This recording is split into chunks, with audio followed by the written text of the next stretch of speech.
Press క్లబ్లో press meet పెట్టిన మిత్రులకి సమాధానంగా చెప్పడం కోసం ఈరోజు ప్రెస్ మీట్ పెట్టడం జరిగింది. సో మెయిన్ అంశం ఏంటంటే గత కొంతకాలం నుంచి మా అమ్మ పైన, మా అక్క పైన, మా బాబాయ్ల పైన, మా కుటుంబ సభ్యుల మీద రాజకీయ కక్షపూరితమైన మనసులో పెట్టుకొని మా ఒక భూమికి సంబంధించిన విషయమై ముందేసుకొని దాంట్లో అందరి మీద తప్పుడు కేసులు పెడుతుండ్రు. ఇది మాకు గత 1954 నుంచి మా హ్యాండ్ సిస్టర్ ప్రాపర్టీ. మేము ఎవరి దగ్గర నుంచి కొనలేదు, ఎవరి దగ్గర రాలేదు. బాబాయ్ వాళ్ళ ఒక కుటుంబం, మేము ఒక కుటుంబం, ఇంకొక బాబాయ్ వాళ్ళ కుటుంబం, ముగ్గురు కుటుంబాల మధ్యలో పంపకాలు జరిగిన కుటుంబం ల్యాండ్ పార్టిషన్ అది. సో దాంట్లో ఒకరు సర్వే నెంబర్ తప్పేసుకొని మా భూమి మీదకి వచ్చిండ్రు. సో మేమేం చేసామంటే ఇది ఈ ల్యాండ్ మీ సర్వే నెంబర్ ఇది కాదు, మాది వేరే సర్వే నెంబర్, మాకు కూడా పాస్బుక్లు డేటా అన్నీ ఉన్నాయి మాకు, ఇది ఇక్కడ కాదు అని చెప్పినప్పుడు ఏంటంటే కోర్టుకి వెళ్ళిన వాళ్ళు. కోర్టుకి వెళ్తే కోర్టు ఏం చేసిందంటే మీ సర్వే నెంబర్ వేరు, మీ పాస్బుక్లు వేరు, దయచేసి మీరు కమిషన్ అడ్వకేట్ని అపాయింట్ చేసుకోండి అంటే కోర్టే సర్వే చేయిస్తుంది.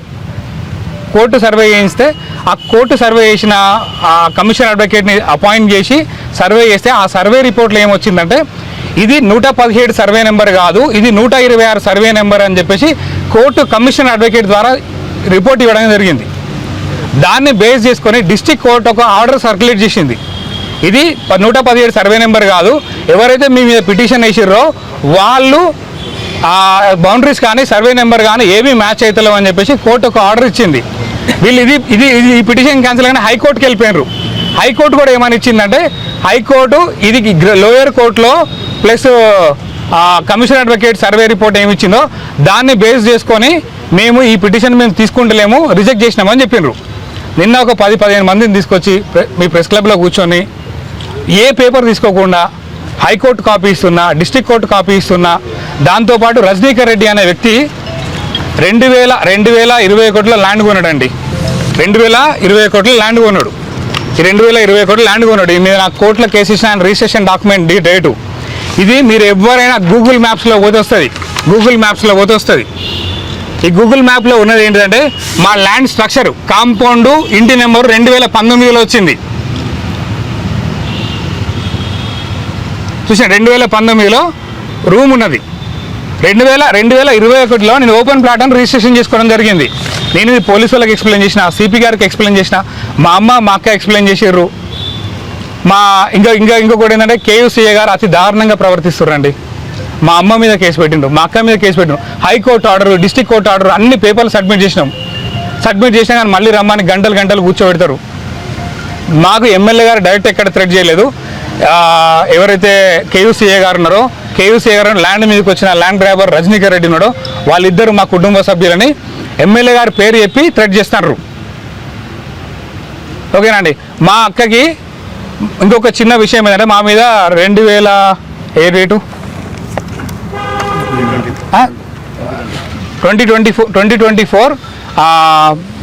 నవంబర్ సెప్టెంబర్ 2 రోజున మీకు ఎఫ్ఐఆర్ బుక్ చేసినాం.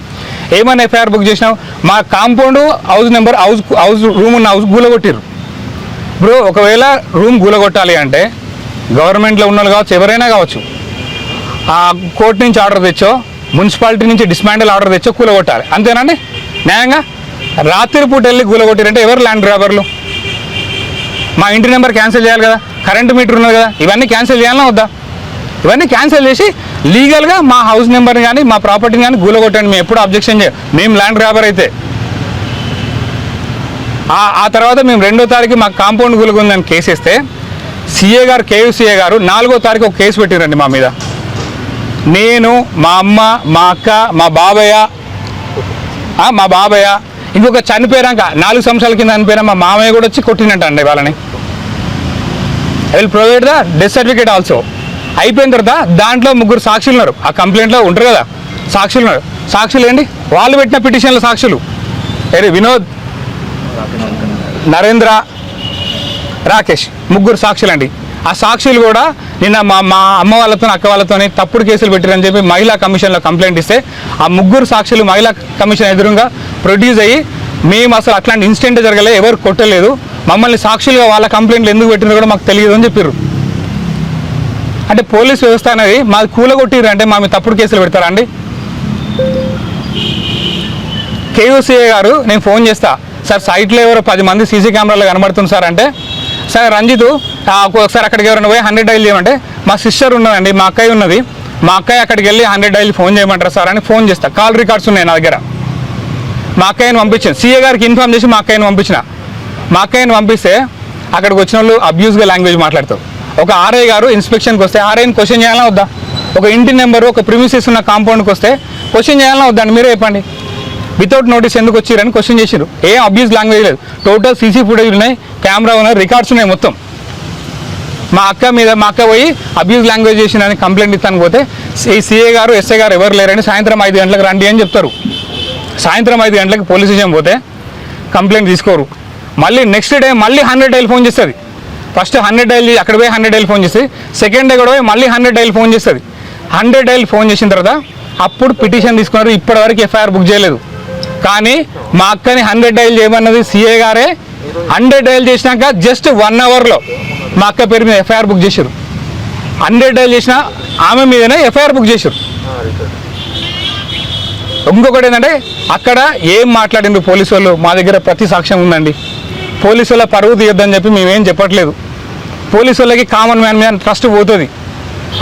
ఆ స్టేషన్లో ఉన్న కానిస్టేబుల్ కానించి ఇది ఓన్లీ హరాస్మెంట్ అండి, మీరు లీగల్గా ఉన్నారు, మీకు కోర్టు పేపర్లనే ప్రతి పేపర్ ఉందని ప్రతి ఒక్కరు చెప్తుండ్రు.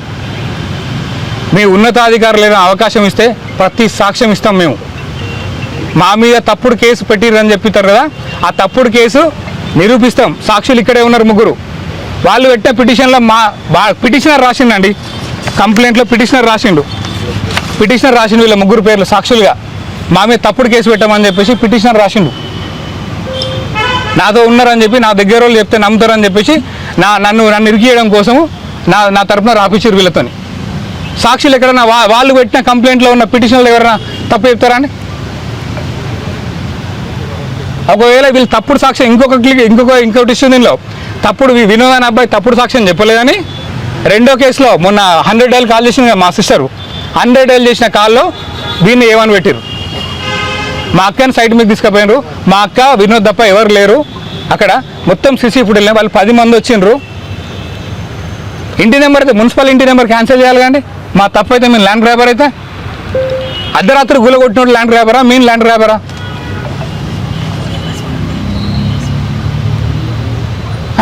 ఇది మా మీద జరిగే పూర్తి హరాస్మెంట్ అండి. మేము జస్టిస్ కోసము హైదరాబాద్లో కూర్చున్నాం.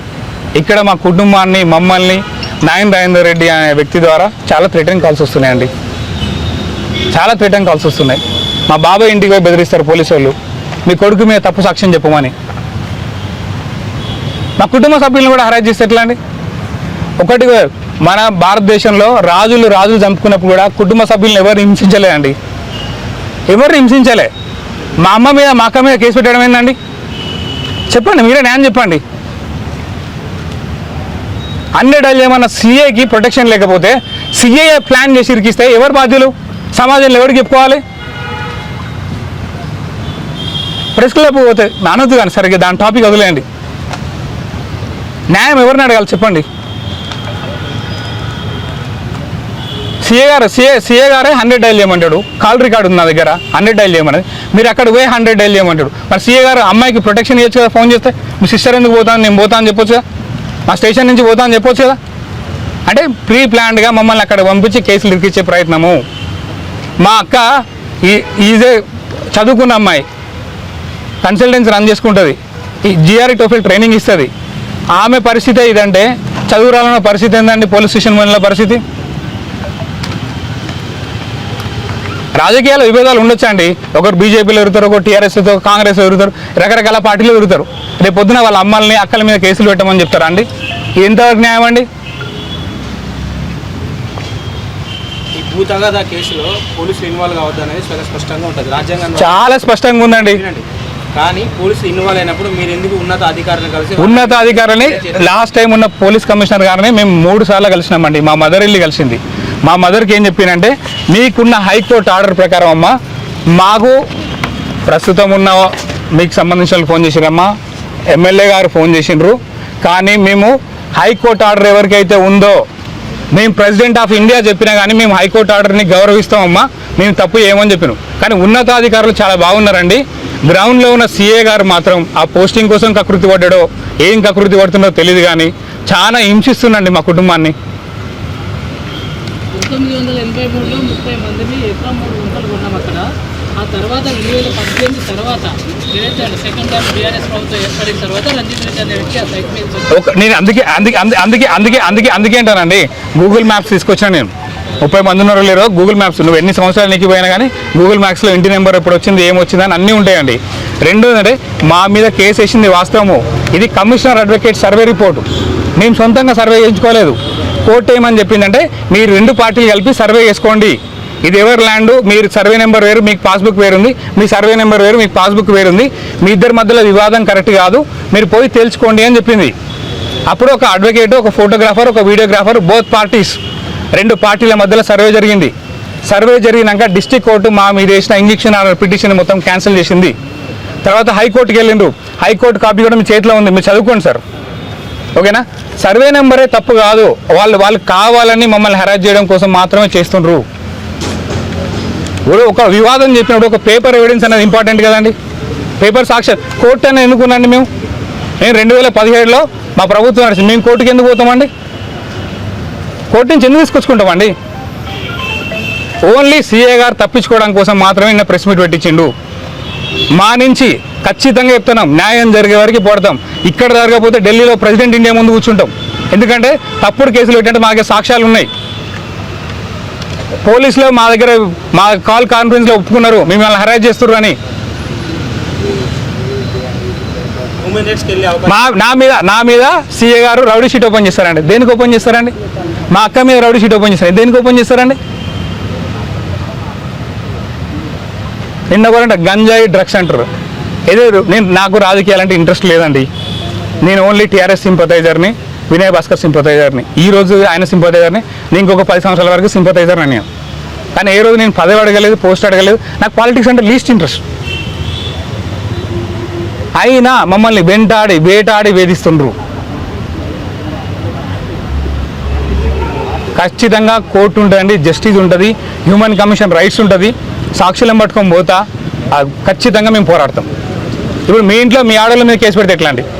జర్నలిస్ట్గా మీరు ఏదైనా పార్టీకి సపోర్ట్ చేస్తారు, రేపు పొద్దున పుట్టే వాయిస్ తీసుకుంటారు, నా వాయిస్ తీసుకుంటారు, మీ ఆడవాళ్ళ మీద కేసు పెడితే తప్పు కదా అది? నన్ను అమ్మే పెట్టండి, కేసులు పెట్టండి. ఎందుకంటే వీళ్ళకి పెద్ద లీడర్ల మీద కేసులు అవుతాయి ప్రభుత్వాలు మారినాక. నా మీద కేసు పెట్టడం తప్పు లేదా? మా అమ్మ 60 సంవత్సరాలు 2 గంటలు పోలీస్ స్టేషన్లో కూర్చోబెడతాడు, మా అక్కని బొమ్మంటాడు, కేసు పెట్టమంటాడు. చదువుకున్న అమ్మాయి పరిస్థితి అదైతే చదువు రాని వాళ్ళ ఆడవాళ్ళ పరిస్థితి ఈ వరంగల్ డిస్టిక్లో పోలీస్ స్టేషన్ల పరిస్థితి ఏంటండి? ఏ సాక్ష్యం కావాలి? రాత్రి 9 గంటలకు 8 గంటలకు పోలీస్ స్టేషన్కి వచ్చినామంటే ఎవరు పోతారండి? మా అమ్మకు పోలీస్ స్టేషన్ తెలియదు, మా అమ్మకి రాజకీయాలు తెలియదు, మా బాబాయ్కి రాజకీయాలు తెలియదు, వ్యవసాయం చేసుకుంటారు వాళ్ళు. కాళ్ళు ఇరిగినప్పుడు ఇంటికి వచ్చి ఇంతకన్నా ముందు అబ్బాయి సీఏ గారు సీఏ గారు ఇంకో 2 సీఏలు వచ్చి ఎంక్వైరీ చేసుకొని పోయారు. ఈ కేసులో ఏం లేదని రిపోర్ట్ చేసుకున్నారు, పోయినారు. కోర్టు పేపర్లు చూసి సపరేట్ కొనుక్కున్నారు. కోర్టును అయితే గౌరవించాలి, కానీ పోలీసు వాళ్ళు అంటే కోర్టుని గౌరవించాలా వద్దా? కోర్టుని గౌరవించాలా వద్దా అండి? చెప్పండి దయచేసి. మీకు ఏ రకమైన పేపర్ కావాలన్నా మేము ప్రొవైడ్ చేస్తాం. నేను ఏమని ఇచ్చిండు? నేను పోలీస్ స్టేషన్ పోయి 3 సార్లు పేపర్లు సబ్మిట్ చేసిన, పోలీస్ కమిషనర్ ఆఫీస్కి పోయి 4 సార్లు పేపర్స్ ఇచ్చినాం, డీసీపీ మేడంని మా అమ్మ 5 సార్లు కలిసింది.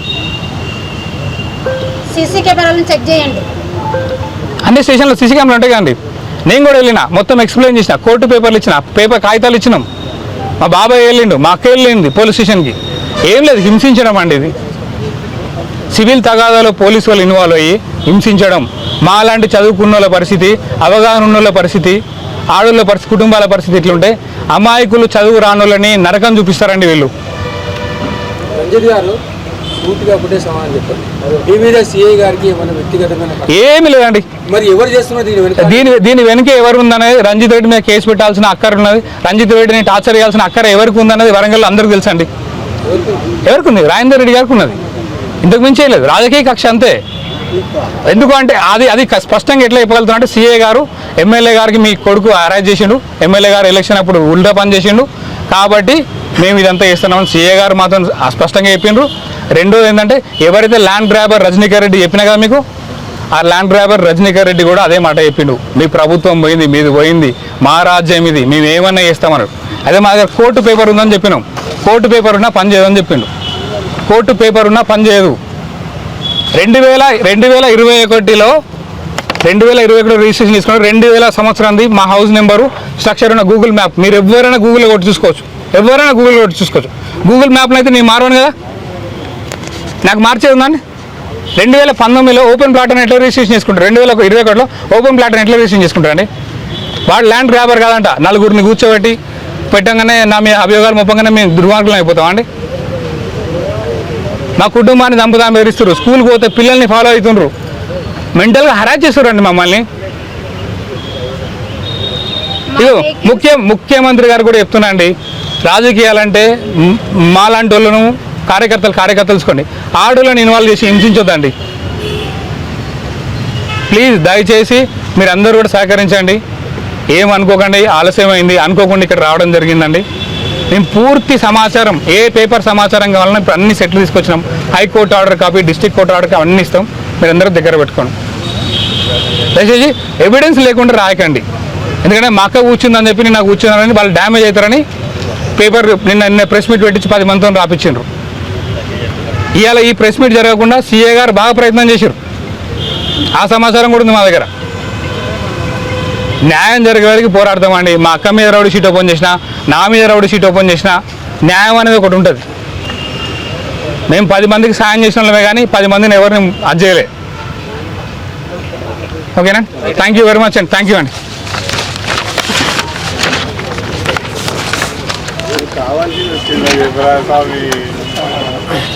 ఓకేనా, సూపర్.